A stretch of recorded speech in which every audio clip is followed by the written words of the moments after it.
حضرت عمر فاروق جیسا دلیر اور جرری آدمی جمعہ پڑھانے مسجد میں داخل ہوئے. وہ جناب ابو ایوب انصاری دروازے پہ کھڑے ہو گئے, کہنے لگے عمر تیرے نوکر نہیں, ٹائم پہ آیا کر, بڑی دیر سے کھڑے ہیں. کیوں دیر سے آیا ہے؟ بڑے جلالی تھے نا حضرت عمر, لیکن وہ جلالی اس وقت تھے جب کوئی ظلم کرتا تھا, اور ذات کے لیے جلالی نہیں تھے.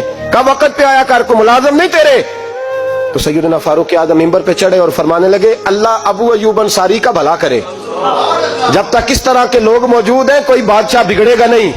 اللہ اس کا بھلا کرے, اس نے میری توجہ صحیح. اور پھر عمر رو پڑے, رو کے فرمانے لگے مسلمانوں معاف کر دو, غلطی کوئی نہیں, میرے پاس کرتا ایک ہی ہے, اور عبداللہ کی ماں نے وہ دھو کے خشک ہونے کو ڈال دیا تھا, غریب ہوں, کرتا دوسرا کوئی نہیں, تو وہ ذرا نا خشک ہونے میں آ کے دیکھ لو ابھی بھی گیلا ہے, مجھے معاف کر دو, میری غلطی نہیں ہے.